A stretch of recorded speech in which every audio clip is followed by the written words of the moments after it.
Will Donald Trump get rid of the clock changing that comes with daylight saving time? Here's everything you need to know. In the early hours of Sunday, March 9th, the vast majority of Americans will once again lose an hour of sleep and enter the part of the year known as daylight saving time. But not everyone takes part in this ritual. Arizona and Hawaii, they never spring forward or fall back. They will remain locked into what's known as standard time for the next 6 months and forever going forward. As for the other 48 states, many are fed up. The biannual tradition of seasonal time changes has worn thin. A 2021 poll, it found 75% of Americans are against it. Another poll from CBS News and YouGov found that among those surveyed, 46% want permanent daylight saving time, meaning it would stay lighter later all year long. 33%, they prefer permanent standard time.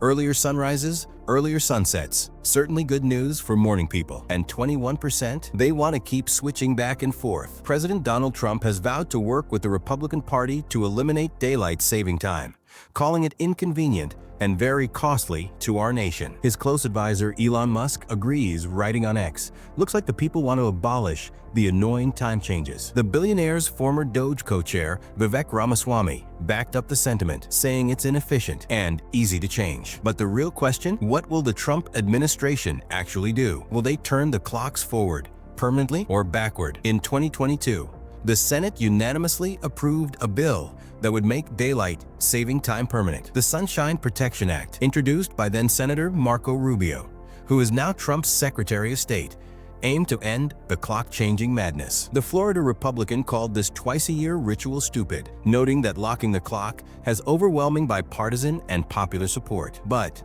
the bill never received a vote in the House of Representatives. Rubio reintroduced the Sunshine Protection Act in 2024, and Florida Representative Vern Buchanan put forward his own version of the bill in the House. But both languished in committees. Why? Because lawmakers couldn't agree on whether to keep permanent daylight saving time or permanent standard time. And where do you fall on the debate? That might depend on where you live. 7 states have proposed observing daylight saving time year-round. Meanwhile, 15 other states, they're pushing for permanent standard time. Now, if permanent daylight saving time goes into effect, the national average sunrise time will be 7:11 a.m. and the sunset 7:22 p.m. On the other hand, if permanent standard time takes over, sunrises shift back to 6:11 a.m. and sunsets drop to 6:22 p.m. And if daylight saving time is scrapped, many Americans will have to say goodbye to those long, golden summer evenings. Take New York, for example. In June,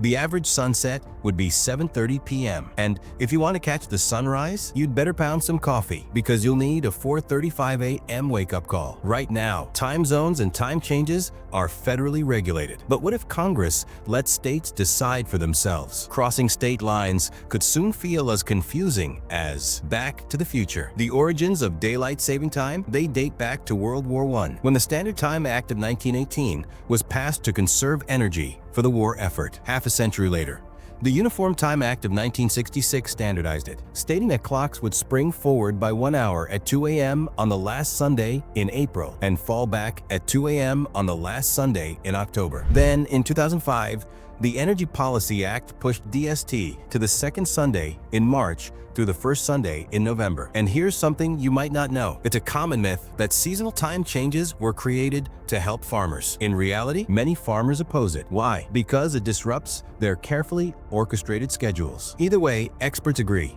This constant back and forth wreaks havoc on our bodies. It disrupts sleep patterns. It affects mental and physical health. And research, it shows that losing even a single hour of sleep can seriously upend our circadian rhythm, our body's natural 24-hour clock. The result? A higher risk of heart attacks, strokes, and even car accidents the morning after a time switch. Now, as President Trump and Congress figure out the next step, Americans are left wondering, will 2025 be the last year we have to deal with this headache?